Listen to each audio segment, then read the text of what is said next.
The capitalist hellscape has once again brought the holiday season upon us, and what better way to celebrate than to talk about the emotional roller coaster that is traditions. Traditions are collective symbolic behaviors within groups of people that are repeated over time and passed down to the next generation of said group.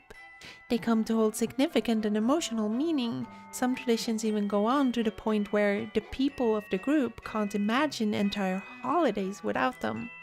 You know how the old saying goes, there is no Christmas without Donald Duck.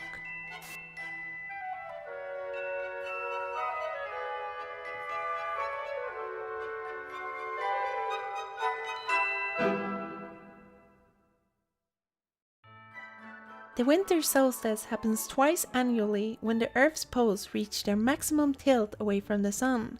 In other words, the winter solstice of the North Pole coincides with the summer solstice of the South Pole. Imagine the planet being skewered on a stick from pole to pole.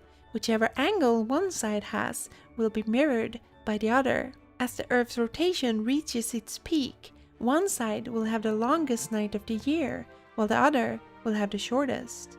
Now, as beings living on this little ball, the astronomical phenomena of this event might seem grand and even mysterious. It might even have us asking questions. Why did the sun disappear? Was it unhappy with us? Would it perhaps come back if we were to give it an offering? Ever since ancient times, people have celebrated the winter solstice. The Romans had Saturnalia, a festival of sacrifice followed by banquets, partying, gift-giving and all-around good times as social rules and norms were turned on their heads.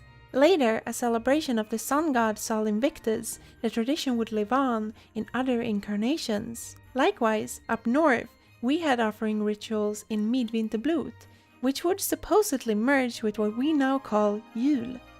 These festivities underwent a religious rebranding as Christianity spread throughout Europe. Soon, the figure of celebration changed from the sun to Jesus Christ, but the festivities remained. And as such, the meaning and implementation of what we now call Christmas has evolved and changed over the centuries. And as different cultures merged with each other, so did their traditions. Indeed, as different places already experienced different conditions from the very start, we were bound to take these traditions in our own distinct directions. It's easy to see the way you celebrate holidays to be a solid and age-old tradition, while your neighbor might find it all alien and perhaps even a bit absurd. It's not just the case that Christmas may look vastly different from country to country, but it may even vary within said countries, thanks to culture and religion.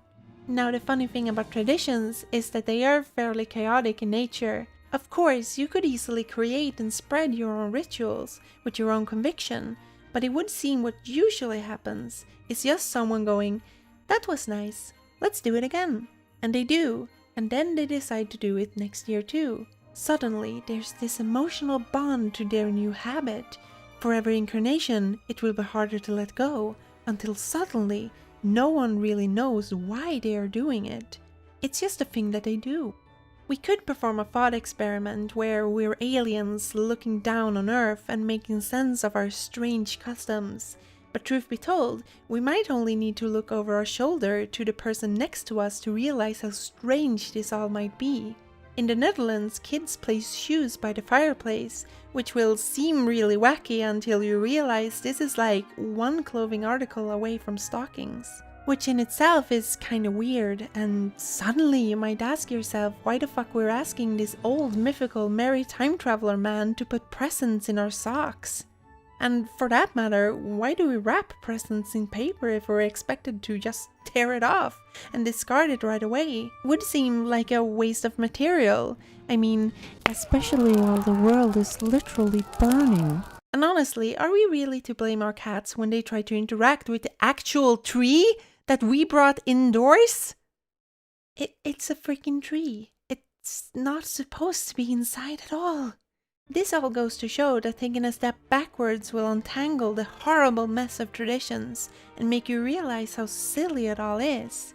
Then again, what's the harm? At the end of the day, we can all have a giggle at our collective nuttiness. The point of all this is that anything and everything could plausibly be a tradition as long as a group of people agrees that this is something that they want to do. Which brings us to the old classical Swedish holiday tradition of Donald Duck. Vad sjutton är det där för något? So for those who don't already know, every Christmas Eve at 3 o'clock in the afternoon, all the Swedish populace sit down by the television set and watch an hour of broadcasted Disney snippets. Now, this is obviously a fairly new tradition. No one could possibly find this sacred or holy.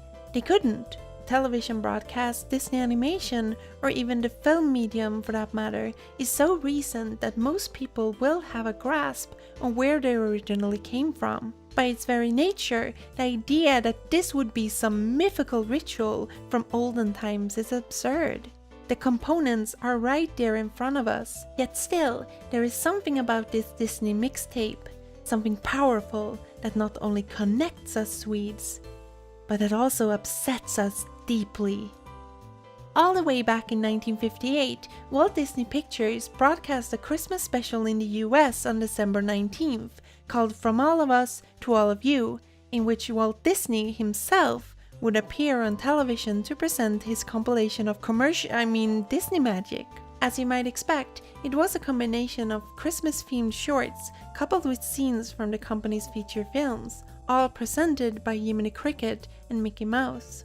This special was later redistributed and broadcast in other countries, eventually reaching Sweden, after the national television broadcaster SVT bought a bundle of nature documentaries where the special was incidentally included.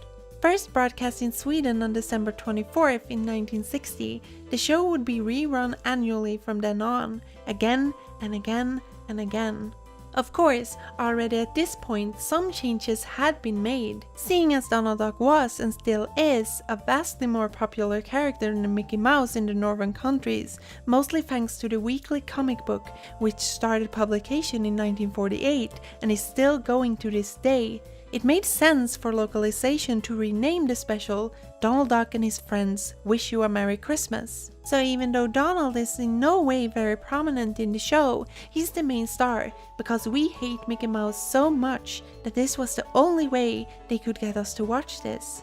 To make sense of how this came to be so special and how it could persist for decades afterwards, we have to acknowledge how uncommon it was for cartoons and any animation for that matter to be shown on television during this time.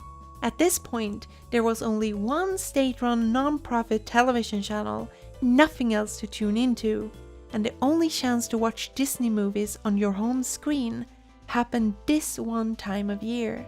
With this context in mind, it makes sense that this would strike a chord with children and eventually with the general public of Sweden. Imagine a child back in 1960 being absolutely enthralled by this special occasion. Of course it would be a tradition to almost religiously watch this once a year. Now imagine this kid 20 years later as an adult, showing it to the next generation, and the cycle continues. At some point, it ceased to be merely a special program for children, but it rather became an event for the entire family to enjoy. Perhaps even bordering on being more for the adults than the children. But anyway. The program has since never lost a remarkable chunk of its viewer base. In fact, it has carried on steadily or even grown in popularity as the years went on.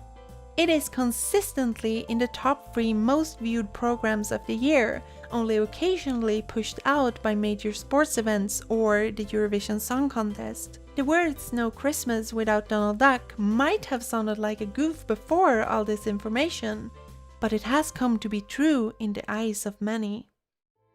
It has come to the point where any attempt to tamper with this sacred relic in even minor ways has been met with actual, real public outrage. Imagine the shock when in 1979 the newly appointed chief of children's programming, Helena Sandblad, thought that the special should be dropped entirely with the damning words, "It is not television's culturally political duty to make sure that the Swedish people get Donald Duck on Christmas Eve." But clearly, the people and their strong reaction to this statement proved that it was. Not until 20 years later, someone else dared to speak these words to the public. In 1999, after only being the head of SVT for 3 weeks, Mikael Olsson merely brought up the idea that we should possibly discuss the program's future. And like clockwork, the viewers and the press pushed back against the sheer notion of it. This whole idea came about because at this point, the television block Disney Afternoon had been localized to Sweden as a weekly program, which could be seen as saturation of the company's material on state TV. But the public would have none of it. Like speaking ill of Jesus Christ himself, the feathered saint could not be touched. Likewise, smaller edits and changes have been met with harsh criticism and backlash. In 1982, the segment featuring Ferdinand the Bull was replaced with Ugly Duckling. Of course, in any other context the majority would go, "Who?"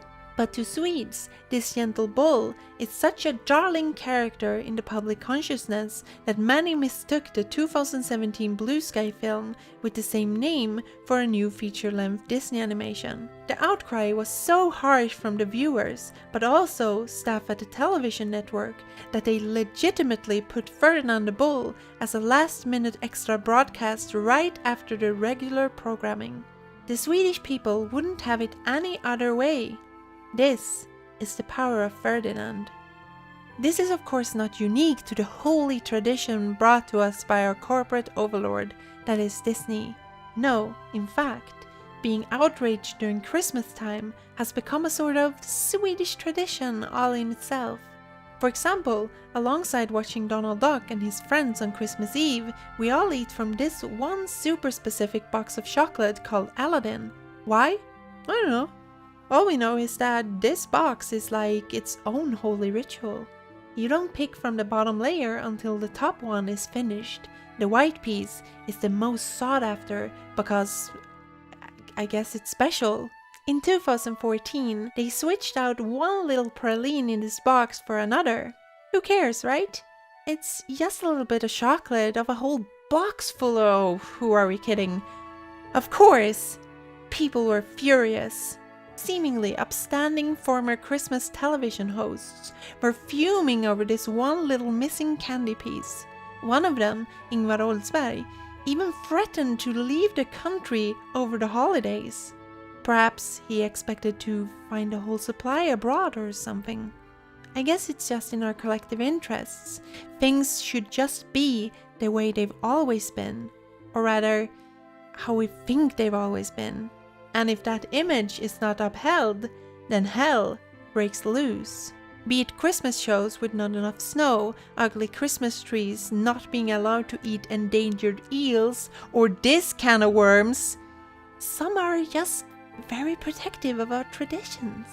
And then, of course, there's everyone's favorite: racism. Alright, in order to talk about that, let's open that can of worms. Oh no! There's worms everywhere! On December 13th, we celebrate Lucia, a supposedly age-old tradition of dressing young people in white robes to have them sing and hand out buns and whatnot, usually at breakfast. Leading the march is, according to strict tradition, a young blonde woman with live candles in her hair. It's the way it's always been. I think. Should be. It looks like a pretty old custom. Anyway, breaking these strict rules is a sure way for some people to lose their proverbial shit. In 2012, a 14-year-old girl was harassed and bullied after appearing as Lucia in a television broadcast. Some people tuning in, or alternatively reading the hate site of Pixlat, found that another one of their beloved traditions was about to be destroyed. Because you see, the girl was neither blonde nor white. She was black and did not quote-unquote look Swedish enough. A few years later, in 2016, a young boy got to bear the crown as Lucia in a Christmas commercial for chain store Åhléns. Of course, a certain subset of people were quick to rally against the sheer notion of a boy being Lucia at all, because obviously, in their eyes, only girls can do that. Not only that though, The boy also committed the crime of being black, which set a racist hate storm in motion against the company as well as the innocent child in question. A lot of times it is just simple misinformation being spread around that leads people to blame the immigrants. It is an easy scapegoat and mostly just exists as a symbol that can replace any other real reason. The same year the hate for the young Lucia boy was flooding our feeds, the ludicrous lie that traditional Christmas lights were banned in the whole country to avoid insulting Muslims spread on both Swedish and foreign far-right media sites. Even the controversial figure and alt-right dickhead Milo Yiannopoulos took part in actively propagating this nonsense and stir up even more hate. This is, however, only the tip of the iceberg. You can expect something like this happening every single year. Not even the family fun of Donald Duck is free from the vile anger of the racists. One of the most iconic and popular segments of the special is the Donald Duck short Clown of the Jungle, which perhaps, thanks to the name rebranding, is what will come to most people's minds when speaking of the program. The common pop trivia about this part is how it was censored to remove Donald violently attempting to gun down a bird. This was of course to make the short more family friendly, but what is commonly forgotten is what this wholesome segment initially replaced. Now, the original uncut version of the special included an actual Christmas-themed short called Toy Tinkers. However, since the war theme was deemed too raunchy at the time, it was replaced by T for 200 in 1967. A story about Donald Duck being pestered by ants is fairly harmless on first glance, until you realize that these ant characters are horrible racist stereotypes you'd hardly expect anyone to create in relatively modern times. Luckily, SVT decided to actually watch the short and, upon discovering their intense racism, decided to again switch out the Donald Duck short for the now classic Clown of the Jungle. So yes, while Donald Duck with a machine gun is a funny anecdote to tell others, it's arguably a much safer snippet than what came before.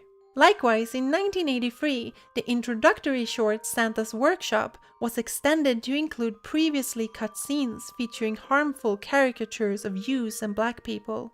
This blackface doll yelling "Mammy" is perhaps one of the biggest yikes moments of any Disney animation. So it's honestly quite perplexing how they decided to uncensor it after reasonably having left it out for the past 23 years. Following the pre-displayed pattern, you might reasonably assume this cruel representation of minorities was met with harsh criticism. Sadly, this is not the case. It was rather 29 years later, in 2012, that the actual controversy started, when they finally sobered up and realized what the fuck they were broadcasting. Following perfect reason, this short scene was once again censored. But this time, it was seen as an unholy tampering of the past. Historical revisionism on Christmas Eve?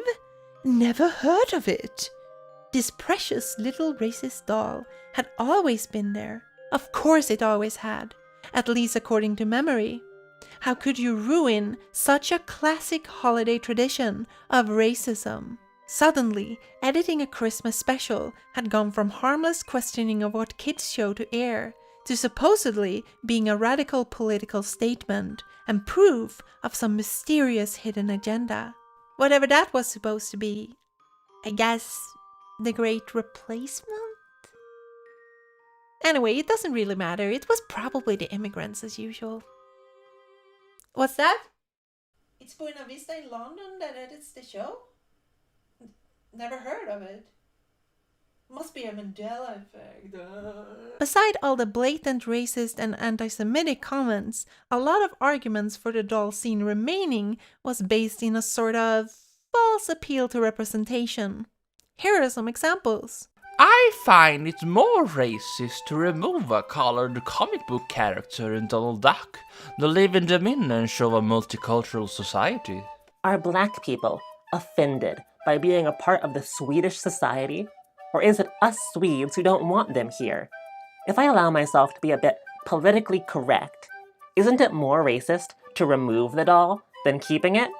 If we're to live in a multiculture, isn't the first step to not differentiate people? It's absurd beyond words! So Disney are racists? They don't want a multiculture with different skin colors? Is that how we're supposed to interpret this? This is, if we are being generous, coming from a place of naive ignorance. Worst case scenario, it's deliberate. Whichever the case, the stance that any representation being good representation is rather harmful, since obviously not all representation is equal. In fact, this blackface doll doesn't even count as representation at all, as it is an unfair, malicious portrayal of black people. It's rather a representation of racist values and beliefs. The idea that removing such a harmful portrayal would be equal to removing an actual sensible one is ludicrous, especially if you know the history behind it. We came into this with the assumption that most people can look at this critically and easily understand how this would not in any possible way fly today. However, during our research, we sadly found that no, this is seemingly not the case at all. And certainly not in Sweden, a country largely screened off from the American context of the civil rights movement. So let's quickly explain the actual problem to make sure that we are all on the same page here. This doll is a so-called pickaninny, which in English usage is a derogatory word that refers to the exaggerated depictions and physical stereotypes of young African American children. Pitch black skin, unkempt hair, big red lips, and wide mouths which were usually stuffed with large slices of watermelon. The imagery originates in the so-called blackface caricature, in which white performers would darken their skin and act out their racist fantasies about black people for white audiences. The doll in the animation is not meant to be a dressed-up white person, but it translates this exact ridiculous expression into an external package that maintains the same harmful ideas. This depiction was ultimately exploitative as it commodified the common idea that black people were less than human, and that in turn their children were seen as equal to animal pups. On top of all that, the word mammy that the doll speaks is a term commonly used to refer to female slaves. So basically, it's the most twisted pun you could ever imagine. Good job, Disney! This depiction had no intentions of being inclusive or representative of actual black people. This was simply demonization of a marginalized group. Obviously. Yet there are still people who do not understand this, or rather actively choose not to out of a will to preserve what they perceive to have always been. Of course, these traditions have not always been there, and they have changed before, and even during these people's lifetime without them even knowing it. A lot of the traditions we celebrate today have even been purposely fabricated to seem older than they actually are. For example, the Lucia we know today might seem like a really old tradition, but in reality, it only became well known during the 1950s. However, the mythological idea, these customs imagined having been there from time immemorial, have been etched into people's very identity to the point where touching what they remember to be true and real offends them personally. The traditional beliefs and customs we practice may even at some point grow into a national identity, a collective sense of shared feelings and expressions about the nation as a cohesive whole. Since we are often unaware of who actually is part of the group, this is mostly a generalized one that people imagine themselves. If we, for example, categorize ourselves as Swedes, this social identity engenders positive emotional attachment towards this group, the in-group, so to speak. We then, in turn, tend to create a foil to the personal group, an out-group that we compare ourselves to in order to strengthen the feeling towards the in-group. Then, when traditions, customs, and other expressions of said identity begin to change even slightly to fit the time, because people lose interest or for any other reason, it might seem like an attack from an outside force, even if it could also be internal. Whether it be immigrants, Muslims, cultural Marxists, the gender mafia, or whatever other villain of the week they are blaming this time, doesn't really matter. They are all just symbols for an imagined outgroup that is dead set on destroying your collective identity and all others who share it. This is not true, of course, but in their minds, it is very much a reality. This creates the basis of the traditionalist conservative worldview, which, besides traditions, places an emphasis on customs, the conventional, and a moral order based on natural law. They are, for the most part, against changing more or less anything established in society, and only really accept it if it comes naturally from the community itself. Which is not actually true, and is more so an idea that sounds nice on paper, because who can really say what a natural change truly is in the grand scheme of things? Also, deciding not to change harmful shit on purpose is kinda stupid. The problem with conservatives and their ideas in general is that they don't actually care about truth, reality, logic, facts, or whatever else it is they claim to believe in. What they really care about is conserving the world as they know it, and anything that goes against their perceived version of reality, which in truth never actually existed, is inherently bad. Not only is it bad, it's even interpreted as an attack on the in-group as a whole. Somehow, not being able to see a racist caricature on Christmas Eve becomes conflated with not being allowed to be a Swede in Sweden anymore. Seeing black children taking part in fun events does much the same for them. Soon, we will not even be allowed to eat our precious Christmas ham because of the immigrants. They cry out loud while following dumb Facebook groups against the changing of the very Swedish TV special From All of Us to All of You, presented by Walt Disney Pictures.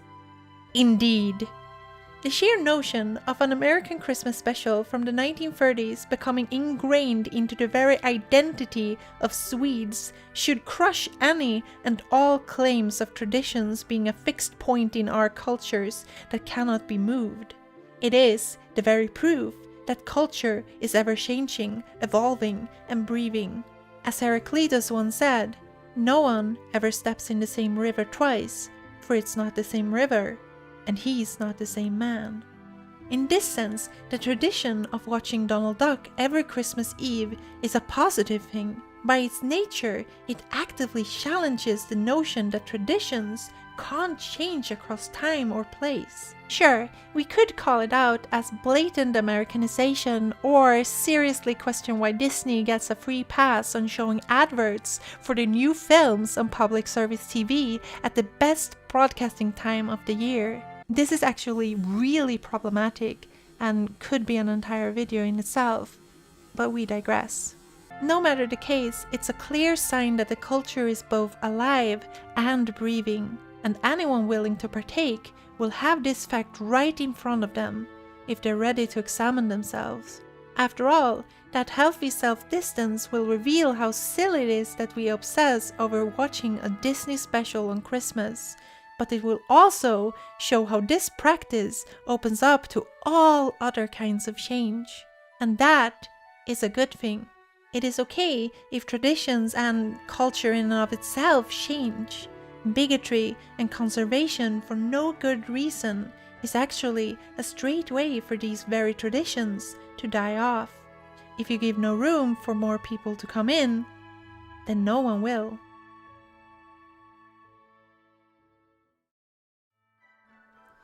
Thank you for watching this video all the way to the end. Last time we were hoping that we would get at least one more Patreon subscriber. And apparently we got even more than that, so that's lovely. Yay! So this time we will have a lot of names to actually read out. Like Sweet Pink, Anonymous Benefactor, Chihuahua X-Pug, Tommy Håkansson, Nocturno, Emily Smith, and Yantu. Wowie. Thank you all for supporting us. And if you want to support us as well and appear in the end credits, you can support us on patreon.com/transparens. So go do that if you want to. If you like what we do. Yeah. Happy holidays. Happy holidays. California. California. Okay.